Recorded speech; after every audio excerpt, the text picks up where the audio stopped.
DMTV, bilile kamalo bana ebele.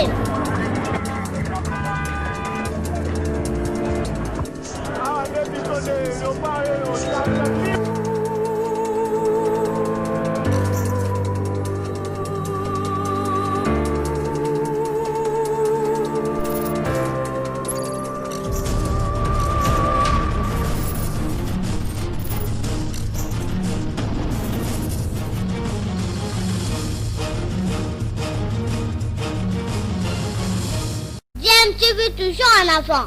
Vous êtes sur DMTV, bonjour ou bonsoir, cela dépend à l'heure à laquelle vous nous suivez. Tout le plaisir est pour nous de vous retrouver et de savoir que vous êtes nombreux en train de suivre votre chaîne YouTube DMTV. DMTV qui vous propose l'actualité, mais vous propose également des analyses et des réflexions sur des sujets d'actualité. Et aujourd'hui, nous voulons en tout cas revenir sur un sujet d'actualité. Vous le savez, au niveau de l'Assemblée nationale, il y a eu pétition contre le bureau Janine Mabunda qui a été du reste déchu. Le bureau d'âge assume l'intérim et bientôt une session extraordinaire sera convoquée par ce bureau d'âge, session extraordinaire qui certainement appellera cette Assemblée nationale au vote, à voter en fait le nouveau bureau qui va en tout cas diriger cette institution de la République démocratique du Congo. Alors quel profil pour diriger cette Assemblée nationale et éviter ainsi tout ce qu'on a eu à connaître, des conflits entre, je ne dirais pas entre institutions, mais entre peut-être certains animateurs des quelques institutions face en tout cas au chef de l'État, à l'institution président de la République. Beaucoup de personnes ont fustigé le comportement par exemple de l'ancienne présidente de l'Assemblée nationale qui à un certain moment paraissait un tout petit peu impoli vis-à-vis du chef de l'État, et tout ceci a conduit justement à ce qui a été fait, l'initiative du chef de l'État, de la consultation nationale en vue en tout cas de dégager une union sacrée. On est en tout cas, on s'achemine tout doucement vers la constitution de cette union sacrée et qui est passée nécessairement par la déchéance du bureau de l'Assemblée nationale, ce qui a montré en tout cas à la face du monde et à l'opinion nationale surtout que la majorité en tout cas tant réclamée au niveau de l'Assemblée nationale n'existerait peut-être pas ou n'existerait plus, et donc il faille maintenant organiser des élections pour installer un nouveau bureau, un bureau définitif, et ensuite on s'occupera certainement du gouvernement du Premier ministre Sylvestre Ilunga Ilukamba qui refuse de démissionner. Alors quel profil, quel type de personnalité pour diriger cette institution, c'est ce que nous voulons analyser ce jour. Et d'ailleurs je vous propose en tout cas un extrait d'une émission où on a analysé justement la question du profil, de la personnalité qui pourrait prendre la destinée de l'Assemblée nationale, et nous allons bien entendu revenir après pour poursuivre, placer également un mot par rapport à ce sujet. Et je rappelle que vous suivez votre chaîne YouTube DMTV, vous n'êtes pas encore abonné, s'il vous plaît, n'hésitez pas, abonnez-vous, et n'oubliez pas non plus d'activer la notification en cliquant sur cette petite cloche qui vous permettra justement de ne plus rien manquer des prochaines vidéos que nous mettrons en ligne pour vous. Suivons cette analyse et nous nous retrouvons bien sûr tout de suite après. Oui, vous avez cité quelques noms, mais je n'ai pas entendu le nom de Henri Thomas Lokondo. Non, j'ai parlé de lui. C'est une personne respectable. Oui. C'est Sanga.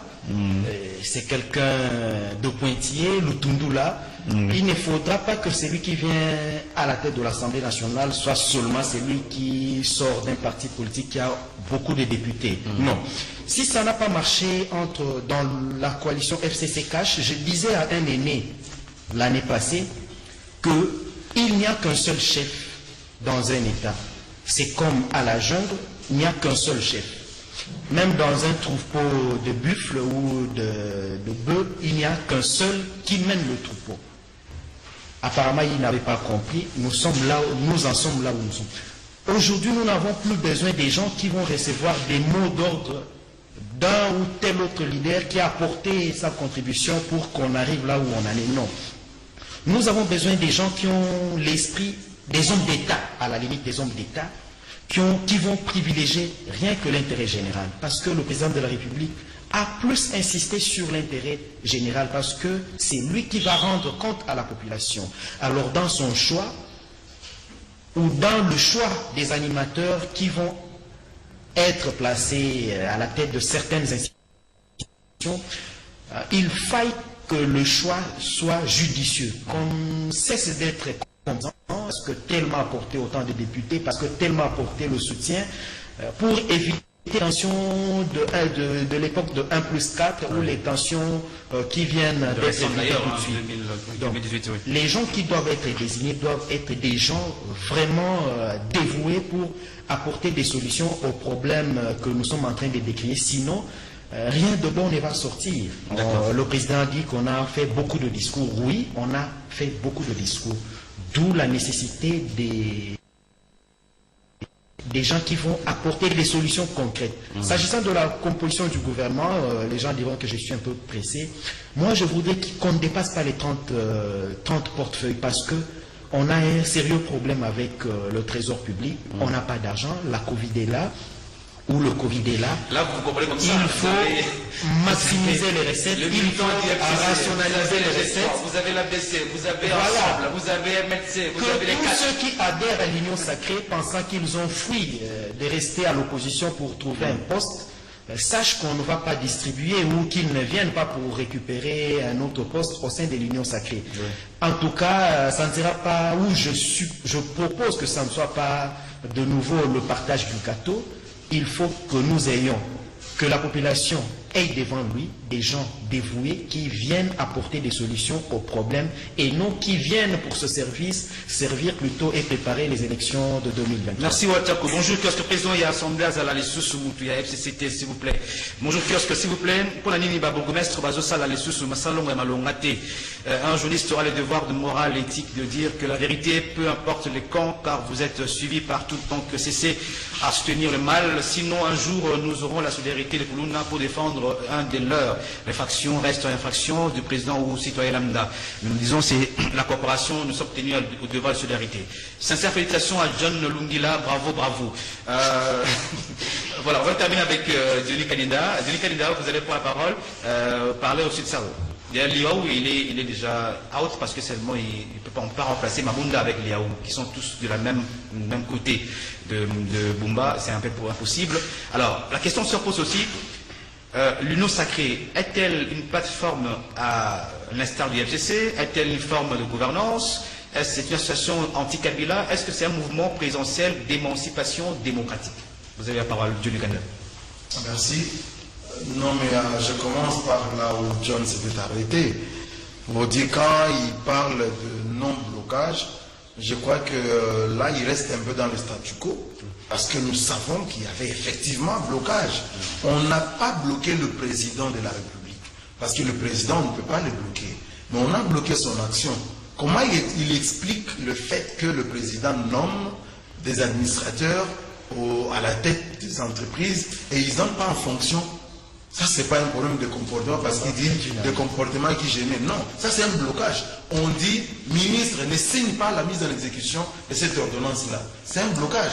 Lorsque le président nomme, par exemple, des magistrats et tout, des hauts magistrats, on vous dit non, nous n'allons pas assister et tout ça. On veut bloquer son action. Dire que c'est vrai, il y avait aussi un problème de comportement. Il y en a qui étaient impolis, comme Mabunda et tous les autres du FCC. Ils étaient impolis politiquement, mais bon, politiquement. Ils étaient impolis. Donc ça, c'est déjà passé. Même aujourd'hui, le Premier ministre, il brille par l'impolice politique. Vraiment, il ne veut pas démissionner. Maintenant, revenons sur le bureau d'effectifs. Il faut quand même faire attention à ce niveau-là, parce que ça ne doit pas nous replonger dans une autre crise. Je ne vois pas un UDPS occuper le poste du président de l'Assemblée nationale. Quand je fais la lecture politique, en tout cas, je ne vois pas un UDPS occuper un MLC peut-être. Donc oui. il y aura un consensus. Oui, un Lamouka peut-être, oui. Un FCC, je ne vois pas tellement. Je ne vois pas tellement. Donc ici, Mais c'est pas aussi un FCC rénové. Hein. Un FCC rénové, oui. Ça peut être possible. Mais maintenant, il faut aussi tenir compte. Je crois que quelqu'un comme Jean-Marc Kabou, il est fort possible qu'il revienne à son poste de premier vice-président. Mais pas comme président de l'Assemblée nationale. Rémi Massamba, je ne le vois pas parce que je ne vois pas qu'on ait un président de l'Assemblée nationale de l'UDPS et en même temps un premier vice-président de l'UDPS. Ça ne marche pas. Donc l'UDPS doit concéder certains postes dans le cadre de l'Union sacrée de la nation. Il doit concéder au MLC ou à Bahati Lukwebo ou à Moïse Katumbi. Ils doivent concéder. Mais l'essentiel, c'est que nous ayons des personnalités qui soient à la fois fidèles à l'engagement social. Ça signifie privilégier les populations. Quelles sont les lois que nous pouvons aligner qui vont quand même s'aimer une différence avec ceux qui ont présidé le bureau passé? C'est-à-dire qu'on n'a pas eu des lois en faveur, par exemple, des problèmes des Congolais, véritablement des problèmes des Congolais. Mais c'était des lois qui viennent résoudre juste les problèmes des politiciens et non les problèmes des Congolais. Donc il faut que ce soit une personne qui a d'abord ça dans son mental, son parti ou sa plateforme fait de cela sa priorité. Il faut que ce soit quelqu'un qui soit loyal dans son engagement politique. Il faut que ce soit quelqu'un qui soit compétent. Donc moi je vois un président ou une présidente qui réunit ces qualités-là pour pouvoir présider au destiné de la... Voilà, nous sommes de retour. Hein. Vous venez de suivre là cette analyse, hein, en tout cas sur le profil du type de personnalité qui doit conduire justement à la destinée de cette Assemblée nationale. Il y a certains noms qui sont cités, en tout cas, notamment des noms tels que Madame Eve Bazaïba, une femme pour remplacer une autre femme, hein, et Eve Bazaïba qui est du MLC, MLC qui a rejoint en tout cas l'Union sacrée pour la nation. Et le chef de l'État avait d'ailleurs reçu le samedi dernier Moïse Katumbi et Jean-Pierre Bemba, certainement toujours dans le cadre du lancement prochain de cette union sacrée pour la nation, la concrétisation en tout cas de ce vœu cher au chef de l'État. Il y a d'autres noms qui sont cités. Nous avons des noms tels que Liaou qui est du PPRD, hein, mais bien évidemment, on ne sait plus s'il est encore vraiment dans le PPRD. Lui qui a rejoint l'union sacrée pour la nation, à retenir également que Liaou et de Bumba, tout comme Janine Mabunda qui venait en tout cas d'être déchue, hein, elle et son bureau. Il y a d'autres noms qui sont cités. Nous avons Henri Thomas Lokondo, Deli Sesanga, des personnalités qui ont la carrure, hein, et qui peuvent diriger cette Assemblée nationale. Mais quel profil faudrait-il voir, par exemple, l'UDPS prendre la tête de l'Assemblée nationale également? Est-ce que ça ne pourrait pas déjà fâcher au niveau de l'Union sacrée pour la nation? Et peut-être que l'UDPS ne prendra pas en tout cas la destinée, hein, de l'Union sacrée pour la nation et laissera cette assemblée, la destinée pardon de l'Assemblée nationale, hein, et laissera en tout cas cette Assemblée nationale à un allié, peut-être un allié nouvellement venu. Est-ce que ce sera encore une figure du FCC ou finalement une figure de l'ancienne opposition, hein, la MOCA, qui a intégré l'Union sacrée pour la nation? En tous les cas, on verra bien, mais quel profil il faudrait que ce soit une personne qui sache en tout cas gérer, hein, les tensions au sein de l'Assemblée nationale, mais surtout diriger cette institution en harmonie avec d'autres institutions de la République, notamment l'institution président de la République, parce que ce qui a manqué dans les rapports, en tout cas entre le président de la République et l'ancien président de l'Assemblée nationale, c'était justement cet esprit de collaboration, esprit républicain, hein, qui devrait en fait privilégier l'intérêt supérieur de la nation. On ne peut pas comprendre que la présidente de l'Assemblée nationale préfère prendre des injonctions dans le cadre de son regroupement politique ou de son parti politique, qui est un fait privé, au détriment en tout cas de ce qui serait l'intérêt commun, l'intérêt de la nation. Il faudrait que la personnalité qui sera choisie en tout cas par les honorables députés soit une personnalité qui sache en tout cas conduire cette Assemblée nationale en toute objectivité, sans se référer toujours à son camp politique, et ainsi voir son camp politique influencer ces décisions qui peuvent être des décisions importantes. Des députés sont des législateurs, on entend les voir légiférer et donc nous proposer des lois qui concourent en tout cas au bien-être de la population de la République démocratique du Congo, cette population qui a tant souffert, elle a souffert des problèmes sociaux, mais qui continue à souffrir dans sa chair et surtout des affres de la guerre. Là, je fais allusion en tout cas à nos compatriotes de l'Est du pays qui attendent d'avoir un signal très fort de la part des gouvernants. Donc, il y a tellement de choses à faire que faire passer le temps dans des chamailleries n'arrange pas en tout cas les affaires du peuple congolais. J'espère en tout cas que cette analyse que nous avons proposée vous aura plu et si c'est le cas, laissez-nous un like. Vous avez très bien compris, nous sommes arrivés à la fin, mais surtout laissez-nous également un commentaire en vous exprimant, en nous donnant votre opinion, votre point de vue et bien sûr, dans la mesure du possible, nous pourrons en discuter. Mais surtout, abonnez-vous aussi à cette chaîne d'IMTV. N'oubliez pas de cliquer sur cette petite cloche de notification pour l'activer justement, car elle vous permet de ne plus rien manquer des prochaines vidéos que nous mettrons en ligne ici. Merci encore une fois à vous qui nous avez suivis. Nous espérons vous retrouver très prochainement avec un autre sujet d'actualité. En attendant, portez-vous bien et DMTV vous dit au revoir.